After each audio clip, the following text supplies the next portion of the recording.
What They Don't Tell You brings you real conversations about wealth management that real people have behind closed doors. We bring together clients and experts to talk about topics that go beyond the numbers. In the second part of our episode on planning for an uncertain future, our CEO Matt Evans and client, business owner Terry Tanasiuk, bring to light the value of long-term thinking, their strategic priorities for the future, and how, as business owners and executives, they practice self-care. Then we started realizing as we went into the summer, this thing's hanging around for a while. One of the things that jumped out to me when you were talking there was how important communication is.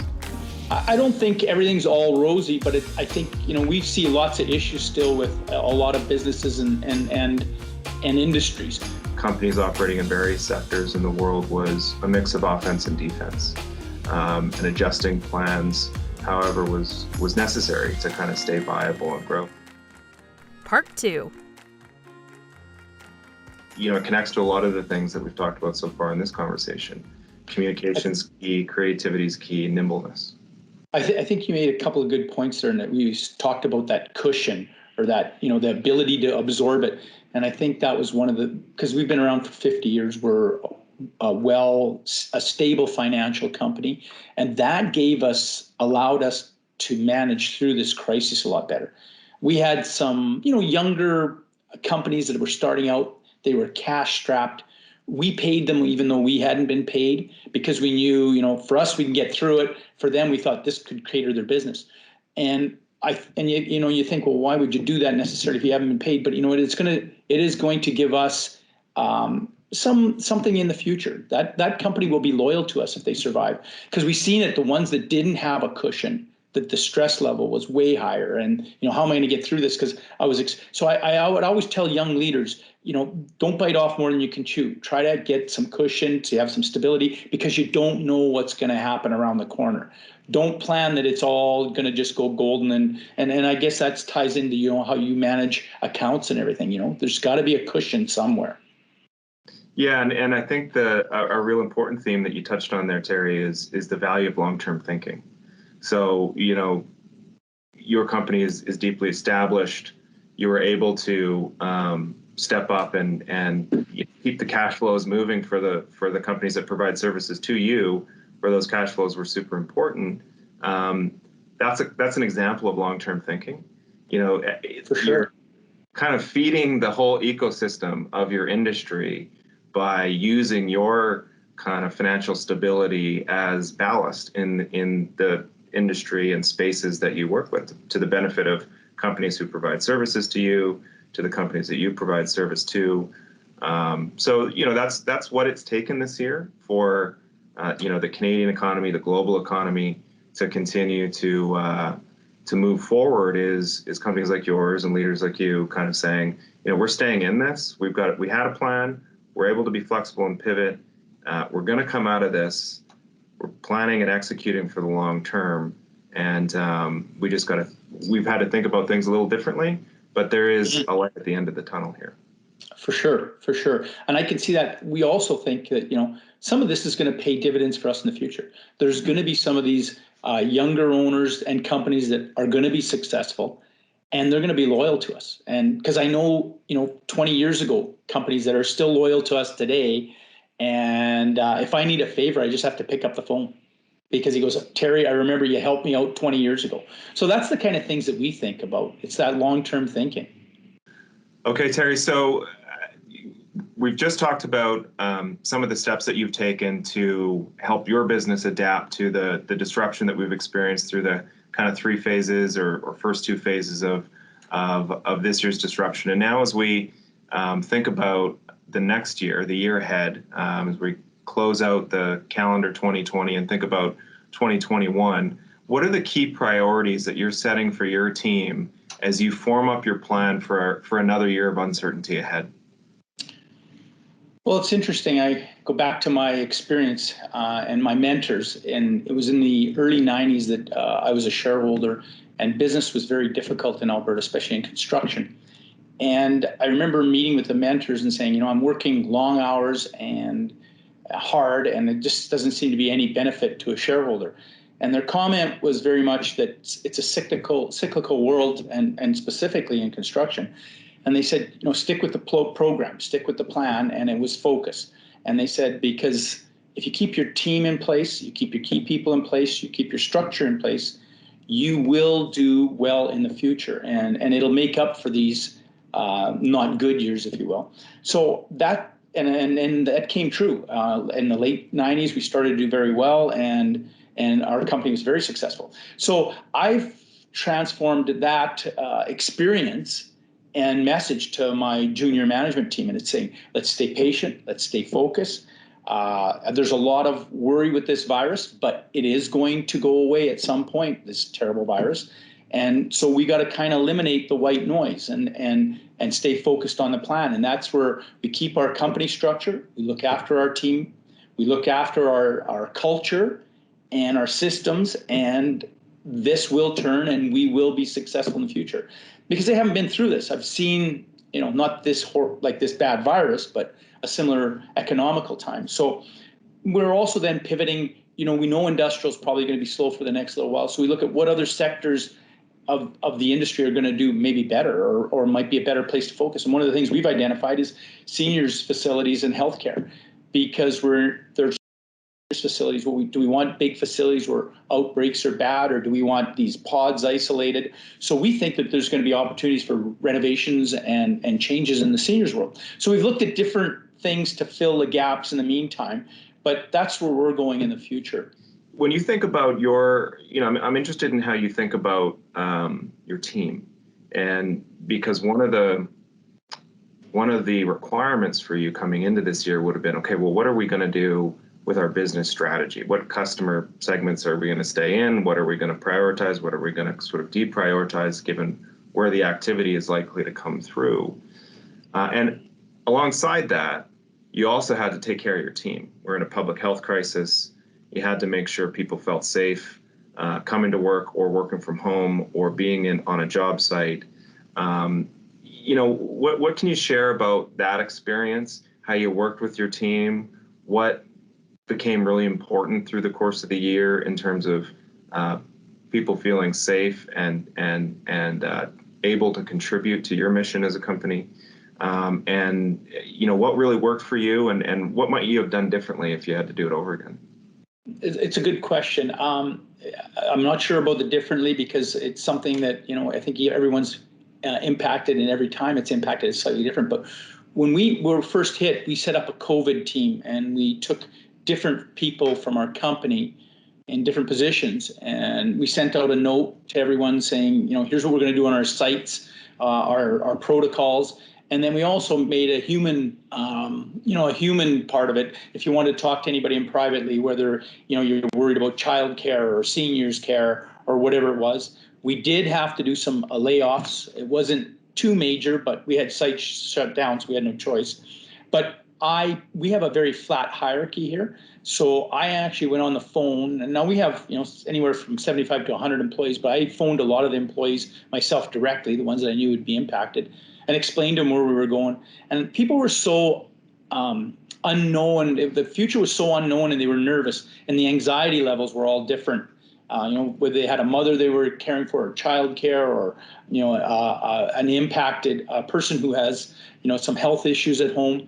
And anyways, we found the COVID team to be successful because it also gave our guys on site, now we know what we're doing, and we set protocols up at each site.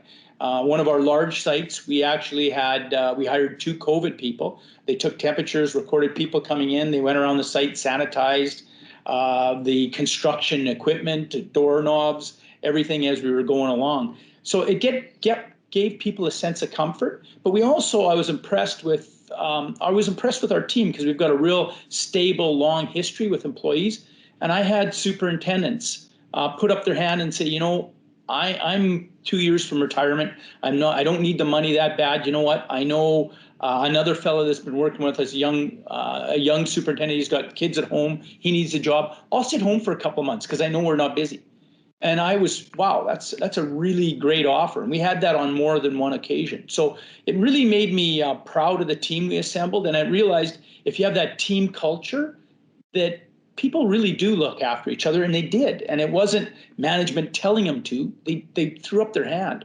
And I felt it was good. And then also I felt I had to take a step back, because you had to understand everybody's anxiety levels were different, and their ability to cope with the COVID was different. So we did some working at home, we did some distancing in the office, but then it started to be, you had to be careful because you weren't changing the whole environment for one person, because of, somebody who didn't feel the COVID was as strong, or somebody who was very concerned about it. So, but we found that we communicated. And I think the reassurance, that the president picked up the phone and phoned a carpenter and said, "Hey, are you okay? Is everything good?" And it's, "Yeah, why are you calling me? I hear from you once in a blue moon, or, a little more than that." But, and he goes, "I'm really happy to hear." And the word is, everything will be okay. We'll get through this. It's a bit of a hiccup. And I think the leadership needs to show that. Mm-hmm. So, Terry, one of the things that I've heard from a lot of business leaders this year, and experienced in our own world, is just how important it is to take care of ourselves. So in order to show up the way we need to show up for our teams and for our clients, we need to be solid. And in order to stay solid, it's important that we're taking care of ourselves. So people talk about psychological safety. We talk about safe spaces and our own personal well-being. What is it that you're doing for yourself to make sure that you're taking care of yourself so that you can show up and be solid for your team? Yeah, it's a good question. We get so tied up, especially leaders. We look after our clients, look after our staff. I worry about the sub-trade suppliers, safety of everybody. And for myself, it's about control a little bit. What I can't control the bad virus. I can't control the economy, but I have an acreage, and I tend to like to get onto my tractor, or whether it's gardening or my chainsaw cutting down a tree or something like that. And I find that a good release for me, because everything's predictable. If you're cutting a tree down, it's going to fall. If you're digging a hole with a tractor, it's going to dig. So I find that a sense of calm for me. I don't like to bring too much home, because I think in the home life, my wife has her concerns about the virus and her mother and everything else. And so that's predictable for me. I like that. But I also golf, and that's, everybody has their own thing, whether it's fishing, golfing, cooking, reading. And I think you do need the time. It's been an unusual year. We have a holiday place, and we go out. I used to take quite a few breaks, and this year we haven't been able to do that. So my breaks are more around things that are local. And so I'm curious, Matt, how do you and your team manage their self-care, and specifically you, especially in your leadership role? Well, it is something, Terry, that we've tried to be very candid with one another on within the leadership team. In the work environment, we've tried to ensure that we are taking time to ask one another, how are you doing? Do you need to take some time? Are you taking time to take care of yourself? And we're fortunate to have a leadership team here in CWB Wealth Management that is a very caring group, that we can rely on one another, and we can be candid in saying, well, today I'm struggling a little bit with this, or I'm struggling a bit with that, or I'm seeing something in I kind of think somebody else might need a bit of a boost. So having that sort of psychologically safe, I guess, emotionally supportive team of colleagues and peers in the leadership team has been really important for us. For me personally, it's been a very busy year in respect to work. We welcomed a new baby into the family this year as well, which is extraordinary to do on top of everything else. And so that's really been my kind of refuge, Terry, is going to sort of my family space, and really using that kind of new experience with the baby and with my wife to just have that as the sort of getaway zone, that zone of not being on in respect to at work, focused on professional considerations, really just sort of taking a step back, letting my guard down a little bit, and just being with the family. That's been my safe space. And it's been really important to me, and a real kind of silver lining to this whole year has been the opportunity, with the work from home change, to be around the family a little bit more. So that's been a blessing in a way for me. You make a really good point, because I noticed a lot more interaction between staff, everybody asking each other, and that's good about humanity.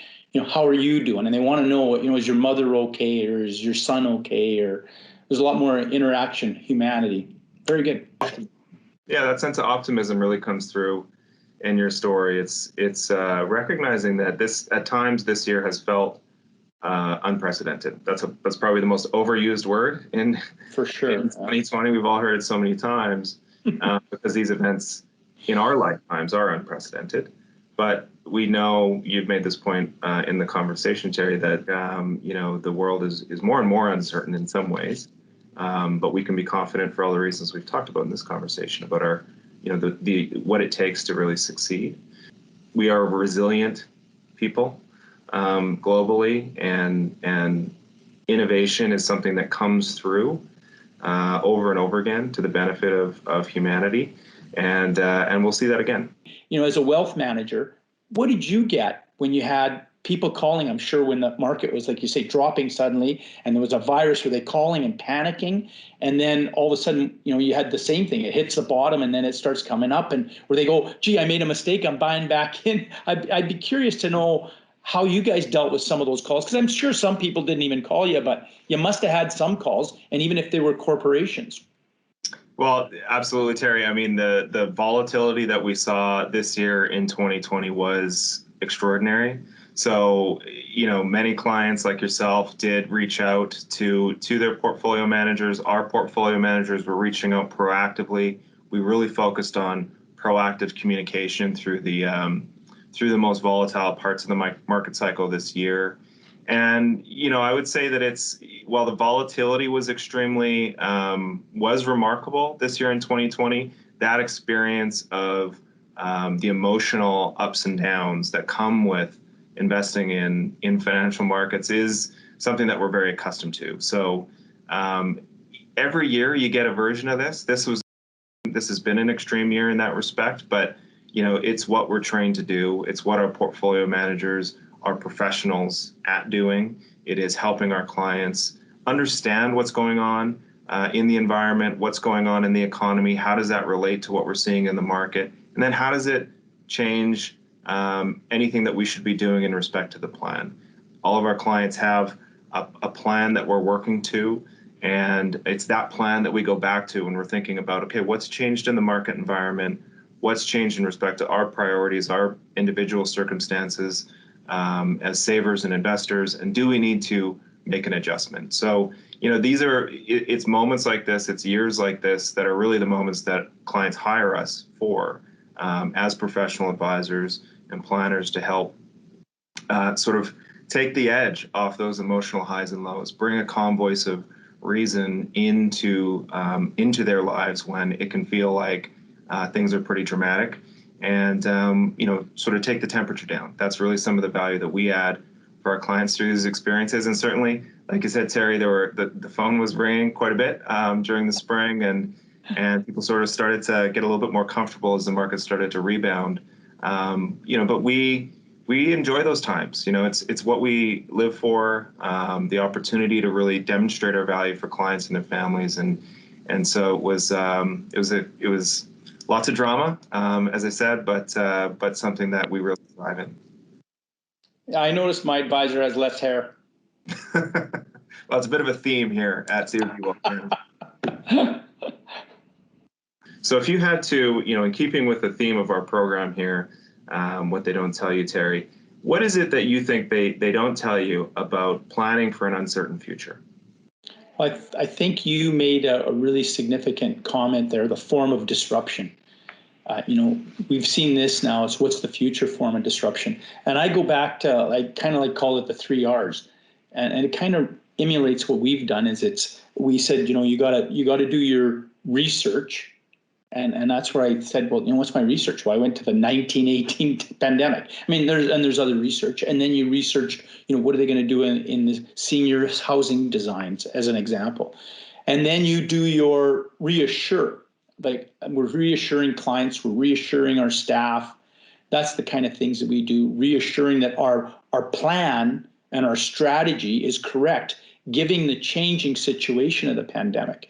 And then the last one's react. How do you react to that? So you target, different markets. We're thinking of joining a design symposium on seniors housing, because the more we know about it, the more we can tell our clients. So those are the kind of things we think about. I think the other thing is patience, not overreacting, seeing how things come. I think you don't want to do anything like that. And I think you got to believe in yourself, the team, and the plan.